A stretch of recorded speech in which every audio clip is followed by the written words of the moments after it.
Pagi yang indah memperlihatkan kegiatan orang tua panti jompo yang sedang bermain di lapangan bersama Mai.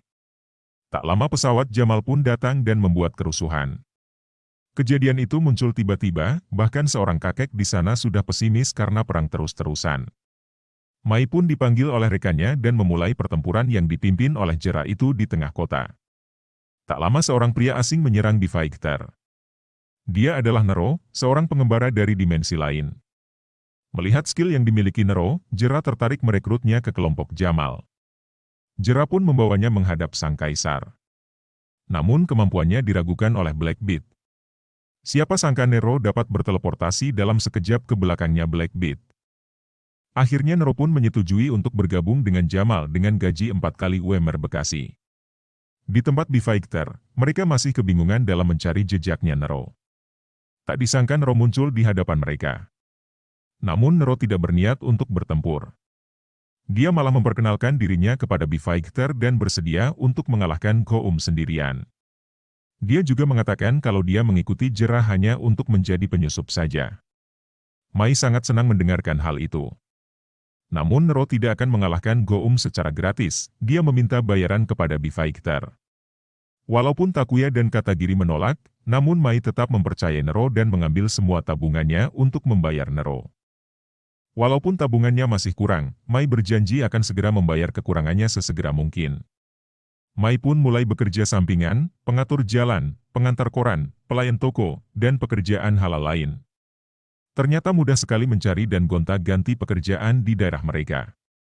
Sementara Katagiri dan Takuya melaporkan kalau Mai memang sangat berniat untuk mengalahkan Jamal sampai mau membayar Nero, walaupun mereka takut itu hanya penipuan semata.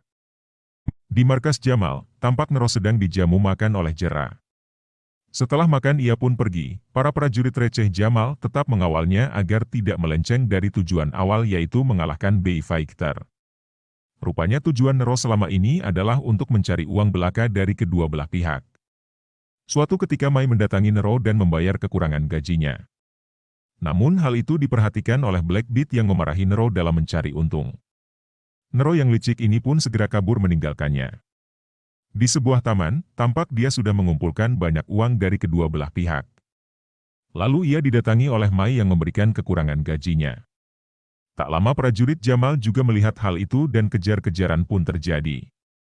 Mai melihat uang gajinya Nero yang tertanda dari Jera jatuh. Sudah jelas tujuan dari Nero hanya mengambil untung dari kedua belah pihak. Namun berbeda dengan pemikiran Mai. Dia berprasangka kalau Nero berbuat seperti itu agar tidak terjadi peperangan lagi antara kedua belah pihak dengan cara membayar. Tak lama Jera, Katagiri dan Takuya pun datang ke tempat itu. Saat sudah tertangkap basah karena tindakan korupsinya, Mai tetap mempercayainya sebagai seorang yang cinta damai dan tidak suka perang. Dibuktikan saat Nero menembak Mai, namun tak satu pun tembakannya mengenai Mai. Melihat kemampuannya yang berbeda dari sebelumnya, Jera pun murka dan menyerangnya sampai ia pun kalah. Melihat Nero terjatuh, Mai menghampirinya. Di sanalah ia mulai membicarakan sebuah kejujuran dan tujuannya. Di mana dia memberi petuah kepada Fighter untuk menghentikan perang secepat mungkin dengan mengalahkan Goum. Karena sesungguhnya perang itu sia-sia. Setelah meninggalkan pesan, sosok Nero pun menghilang. Fighter pun berubah ke wujud super dan mulai bertempur dengan pasukan Jamal yang ada di sana. Blackbeard pun juga datang untuk mengalahkan Takuya. Takuya pun mengeluarkan kemampuan super dari Bluebeard dan bertransformasi ke wujud kuatnya Super Bluebeard. Dengan sekali serangan senjatanya Blackbeard pun kalah, sehingga para pasukan Jamal pun mundur. Takuya yang melihat senjatanya Nero pun melihat ternyata senjata itu dirancang agar melewatkan sasarannya. Di sini baru mereka ketahui kalau Nero membicarakan kejujuran. Berpindah ke markas Jamal di mana Gigaro memperkenalkan monster barunya Synthetic Beast ras belga. Ras belga terbentuk dari tumbuhan rasbel karnivora pemakan serangga. Serangga ini bahkan mengalahkan Blackbeard dengan serbuk sarinya.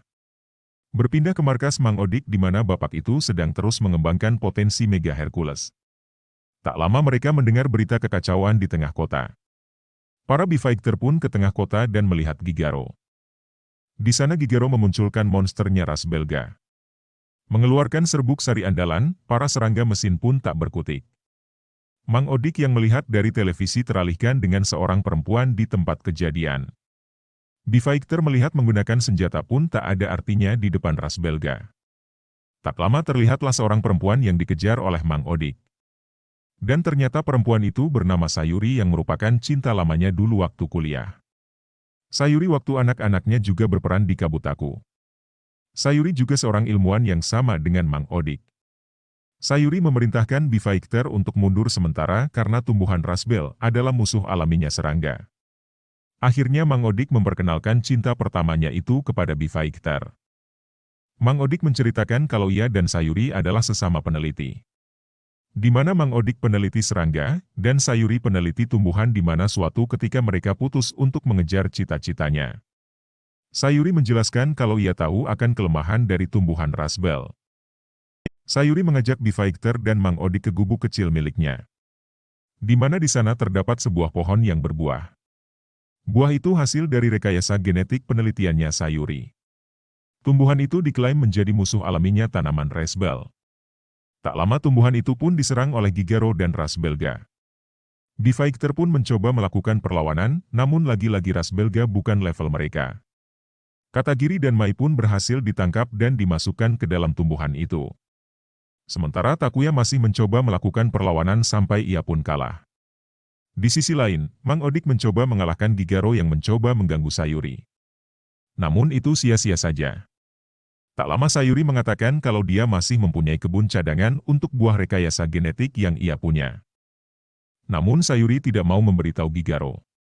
Gigaro yang murka pun memaksa dengan membawa Sayuri pergi. Sementara Mang Odik berhasil menanam alat pelacak kepada Sayuri. Begitu tersadar, Mang Odik melihat kalung Sayuri yang terjatuh. Di mana di dalamnya terdapat foto mereka berdua waktu masih pacaran. Mang Odik pun sejenak bernostalgia dan kembali bersemangat untuk mencari Sayuri. Mang Odik kembali ke kantornya untuk melacak keberadaan Sayuri dari alat yang ia lemparkan tadi. Sementara Sayuri dipaksa oleh Gigaro untuk memberitahu tempat buah-buahan itu. Saat Sayuri akan diserang, datanglah Mang Odik dengan armor besi yang dulu pernah ia buat. Gigaro yang menganggap remeh Mang Odik menyuruh pasukannya untuk menyerang. Mang Odik cukup kuat saat menggunakan armor itu. Bahkan serbuk sarinya Ras Belga tidak mempan. Karena sejatinya powernya bukan dari serangga.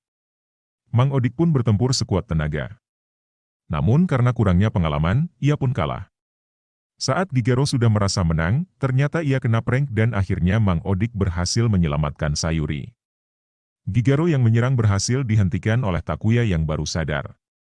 Akhirnya Mang Odik dan Sayuri menuju lokasi tempat buah-buahan itu, sementara Takuya akan menghentikan Gigaro. Baru kali ini Bifaichter tampak lemah sekali sampai tidak ada perlawanan. Sampai sudah hampir di ujung kekalahannya, Mega Hercules muncul dengan dikendalikan oleh Mang Odik dan Sayuri. Mega Hercules berjalan dengan menggunakan autopilot. Mereka semua pun terkejut dengan hal itu. Namun kejutan yang sebenarnya adalah, Mang Odik menggunakan buah-buahan genetik menjadi amunisi senjata, untuk ditembakkan ke Ras Belga. Senjata itu pun ditembakkan, sehingga Ras Belga pun terkalahkan dan mengeluarkan Katagiri dan Mai dari dalam tubuhnya. Melihat serangga itu sudah lemah, Bifaichter pun segera mengakhiri pertempuran dengan senjatanya. Sementara Gigaro pun mundur. Esoknya Mang Odik dan Sayuri jalan di taman sembari mengembalikan kalungnya Sayuri. Cerita pun berakhir dengan mereka berfoto kembali seperti sewaktu mereka kuliah. Sampai jumpa di episode berikutnya.